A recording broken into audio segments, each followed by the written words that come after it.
আসসালামু আলাইকুম প্রিয় দর্শক আজকের পর্বে বাচ্চাদের জন্য দারুণ মজার পুষ্টিগুণে ভরপুর সেই সাথে সহজ পাচ্য একটি খাবার রেসিপি নিয়ে হাজির হয়েছি। অনেক বাচ্চারই গ্যাসের সমস্যা আছে, আর গ্যাসের সমস্যার কারণে অনেক বাচ্চারাই খাবার খেয়ে সহজে হজম করতে পারে না। তো তাদেরকে কিন্তু এই সহজ পাচ্য খাবারটি তৈরি করে খাওয়াতে পারেন।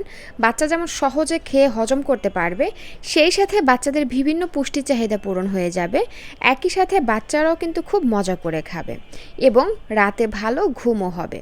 তো এখানের কথা না বাড়িয়ে চলে যাচ্ছি মূল পর্বে। তো এজন্য দেখুন আমি এখানে নিয়েছি আগে থেকে ভালো করে ধুয়ে নেওয়া চাল আর ডাল।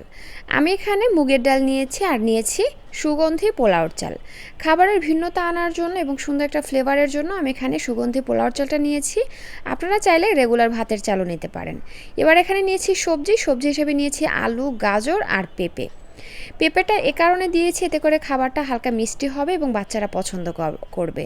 আর সেই সাথে গাজরটা দেওয়ার কারণে খাবারটি একটু কালারফুল হবে। তো যাই হোক, এই তো এছাড়া প্রতিটি সবজির মধ্যেই কিন্তু আলাদা আলাদা পুষ্টি রয়েছে।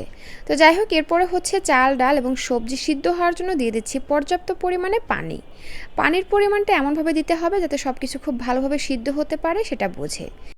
এখন দিয়ে দিচ্ছি স্বাদ অনুযায়ী লবণ। 1 বছরের নিচের বাচ্চাদের ক্ষেত্রে আপনারা এখানে লবণটা স্কিপ করে যাবেন, কারণ 1 বছরের নিচের বাচ্চাদের শরীরের জন্য লবণ, চিনি ক্ষতিকারক। আর 1 বছরের নিচের বাচ্চাদের কিডনি, লিভার অপরিপক্ক অবস্থায় থাকে, তো এই সময় অতিরিক্ত লবণ, চিনি তাদের শরীরের জন্য ক্ষতিকারক প্রভাব ফেলতে পারে।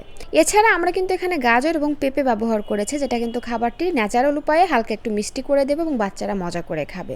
তো যাই হোক, এখন হচ্ছে চুলার আঁচ মিডিয়াম আঁচে রেখে এগুলোকে ভালো করে সিদ্ধ করে নিচ্ছি।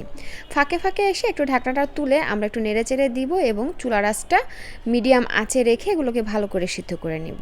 আর এই তো যখন দেখবেন খাবারটি খুব ভালোভাবে সব কিছু সিদ্ধ হয়ে গেছে, সেই সাথে এরকমের লিকুইড অবস্থায় রয়েছে, এই অবস্থায় আমরা চুলা থেকে নামিয়ে নিব।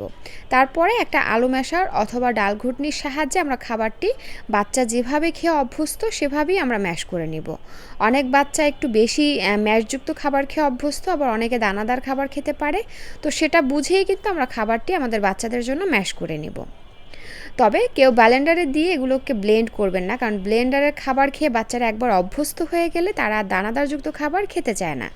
এজন্য আলু ম্যাশার অথবা ডাল ঘুটনির সাহায্যে খাবারটি ঘুটে খাওয়ালে বাচ্চারা আস্তে আস্তে দানাদার খাবার খেয়ে অভ্যস্ত হয়ে যায়। তো এরপরে হচ্ছে আমি এর মধ্যে দিয়ে দিলাম 1 চা চামচের মতন ঘি। আর ঘিতে গুড ফ্যাট রয়েছে, যেটা বাচ্চাদের ওজন, উচ্চতা ও স্মৃতিশক্তি বাড়াতে সাহায্য করবে এবং খাবারটি ক্যালোরিবহুল করবে, সেই সাথে সুগন্ধিত করবে। তো যাই হোক, এভাবে আপনারা হালকা কুসুম গরম অবস্থায় বাচ্চাকে সকালের নাস্তায়, দুপুরে কিংবা রাতের ভারী খাবার হিসাবে দিতে পারবেন। আর এই খাবারটি কিন্তু আপনারা 7 মাস থেকে যে কোনো বয়সী বাচ্চাদেরকে খাওয়াতে পারবেন।